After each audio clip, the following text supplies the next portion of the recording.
এই হচ্ছে সোনাপুর গ্রামের রাজবাড়ি। এই রাজ্যে সুখে শান্তিতে বাস করতেন প্রজারা। প্রজারা যেন রাজাকে পেয়ে অনেক খুশি।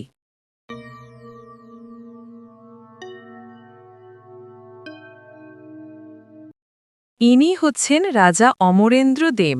তিনি ছিলেন দয়ালু ও ন্যায় বিচারক। তার ন্যায় বিচারের সুনাম ২-৪ গ্রামে ছড়িয়ে পড়ে। প্রজারাও যেন তার দয়াভীরু ও ন্যায় বিচারে সন্তুষ্ট। এই রাজ্যের প্রজাদের সুখ শান্তিতে কারও যেন কুনজর না পড়ে। ইনি হচ্ছেন রানী মৃত্যুঞ্জয়ী। তিনিও ছিলেন রাজার মতোই দয়ালু ও সুবিচারিণী। কিন্তু একটা জিনিসের অভাব, সন্তানহীনতা।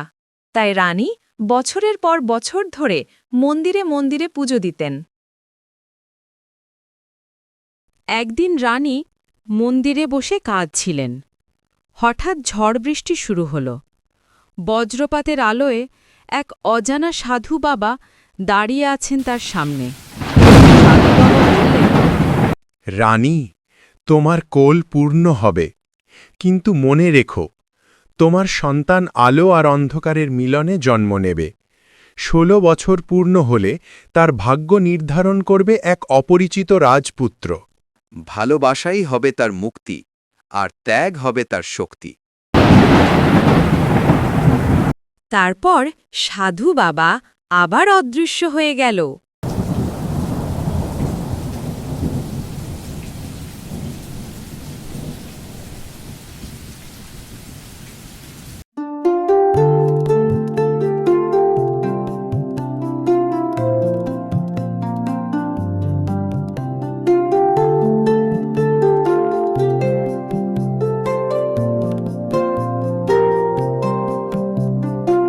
কিছু মাস পর রাজপ্রাসাদে জন্ম নিল এক কন্যা সন্তান। তার নাম রাখা হল রাজকন্যা ইরা।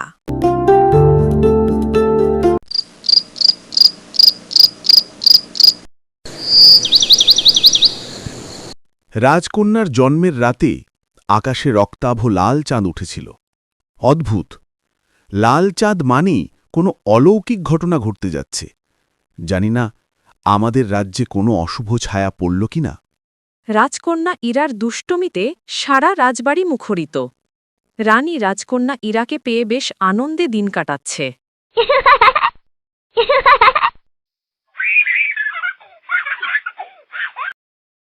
ইরা বড় হতে থাকে, কিন্তু মাঝে মাঝে তার চোখে এমন এক অচেনা জ্যোতি জ্বলত, যেন কেউ তার ভেতর দিয়ে তাকিয়ে আছে। সে মাঝে মাঝে নিজের ঘরের আয়নায় তাকিয়ে ফিসফিস করে বলত, তুমি কে? কেন আমার মুখে তোমার ছায়া পড়ে?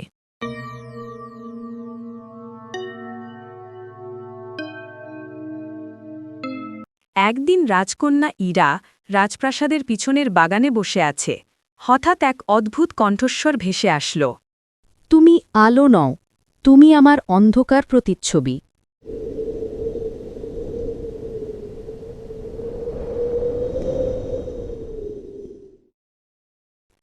সন্ধ্যা হয়ে আসছে রাজকন্যা, তাই রানী সাহেবা আপনাকে ডাকছে।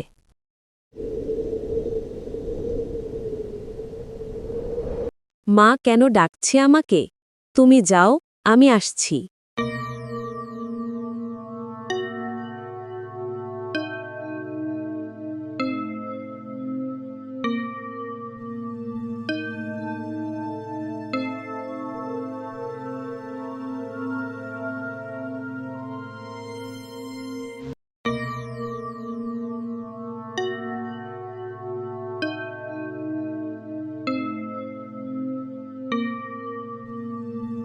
কি হয়েছে রাজকন্যা তোমার?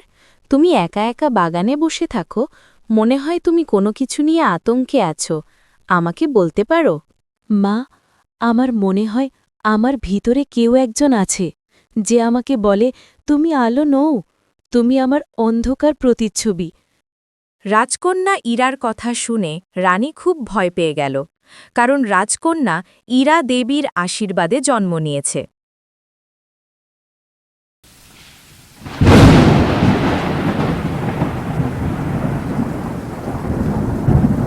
হঠাৎই আকাশে প্রবল গর্জন, বজ্রপাত ও বৃষ্টি শুরু হল।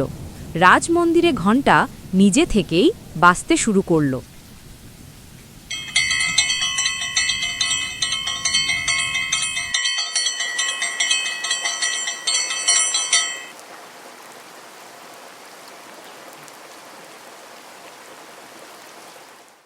প্রজারা বলাবলি শুরু করল।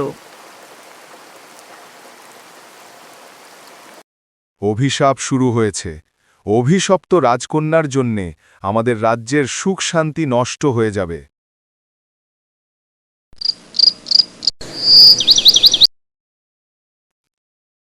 রাজা ও রানী সাধু বাবাকে ডেকে পাঠালেন, কারণ সাধু বাবার রাজকন্যা ইরার ভবিষ্যৎবাণী করেছিলেন। একমাত্র সাধু বাবাই এই সমস্যার সমাধান বলতে পারবেন।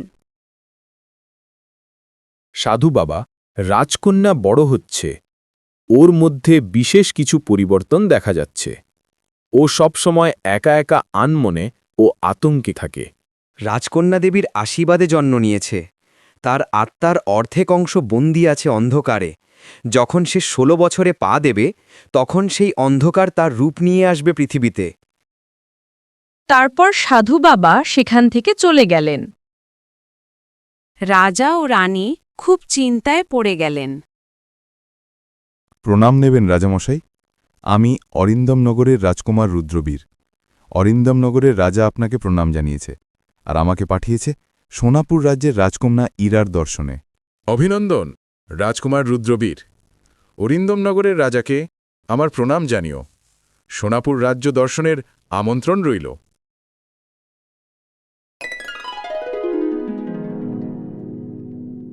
প্রণাম রাজকুমার রুদ্রবীর, আপনাকে স্বাগত আমাদের সোনাপুর রাজ্যে। আপনার কোনো সমস্যা হয়নি তো পথে? ধন্যবাদ রাজকুমারী। আপনার অতিথিপরায়ণ আন্তরিকতায় আমি মুগ্ধ। আপনি যতটা রূপসী ঠিক ততটাই বিনয়ী।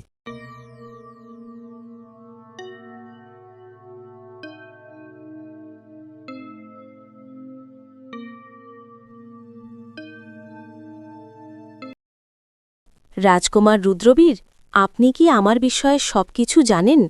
আমার এই সুন্দর চেহারার ভিতরে লুকিয়ে আছে এক কুৎসিত অন্ধকার ছায়া।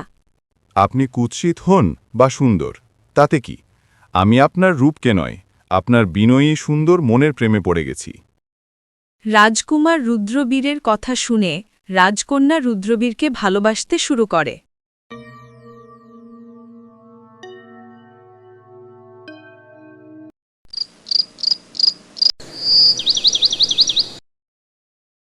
পরের দিন রাজকন্যা বাগানে রাজকুমার রুদ্রবীরের অপেক্ষা করছে।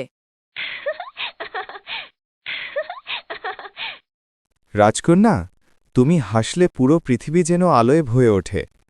তুমি আলো হও বা অন্ধকার হও, আমি তোমার দুটো রূপকেই ভালোবাসি। অন্ধকার তো আলোরই অংশ।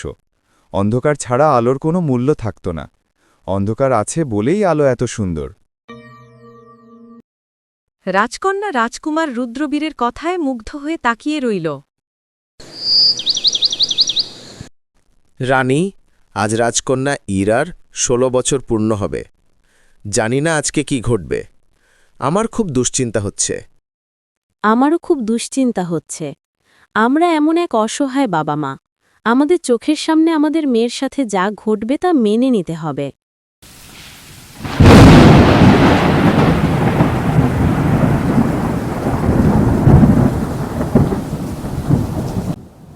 আবারও আকাশে প্রবল গর্জন, বজ্রপাত ও বৃষ্টি শুরু হল। রাতের সাথে যুদ্ধ করে যেন রক্তিম আভার চাঁদ উদয় হল। জানি না এটা কিসের লক্ষণ। রাজকন্যা ইরার সাথে আজ কি ঘটতে চলছে। রাজকন্যা ইরা আয়নার দিকে অবাক হয়ে তাকিয়ে রইল।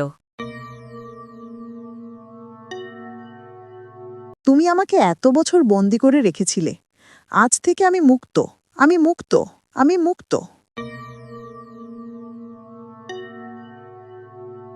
তারপর আয়নাটি ফেটে বেরিয়ে এলো ইরার প্রতিচ্ছবি।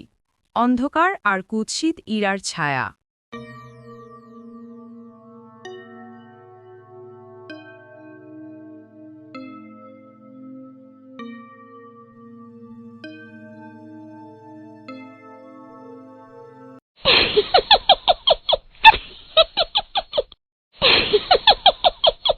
আমি এই দেহের প্রকৃত অধিকারী।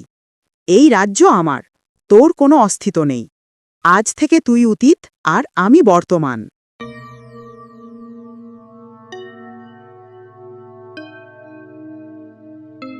তখনই সেখানে রুদ্রবীর ও রানী উপস্থিত হলেন। আমি তোমাকে মেরে ফেলব। তুমি শুধুমাত্র অন্ধকার একটি ছায়া।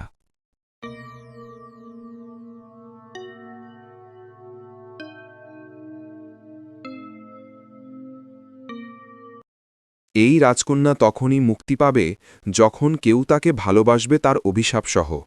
ভালোবাসা মানে কেবল সৌন্দর্য নয়, অন্ধকারকেও গ্রহণ করা। ভালোবাসার আরেকটা রূপ হচ্ছে ত্যাগ। সাধু বাবার কথা শুনে রাজকুমার রুদ্রবীর বললেন, তুমি আলো হও বা ছায়া, দুটোই তুমি। আমি তোমাদের দুজনকেই ভালোবাসি। রুদ্রবীরের কথা শুনে অন্ধকার রূপ থমকে গেল। তার চোখ থেকে বিন্দু বিন্দু অশ্রু গড়িয়ে পড়ল। মুহূর্তেই আলো ও অন্ধকার মিলেমিশে গেল এক দেহে।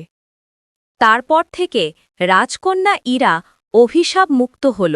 রুদ্রবীরের ভালোবাসায় ইরা অভিশাপ মুক্ত জীবন পেল।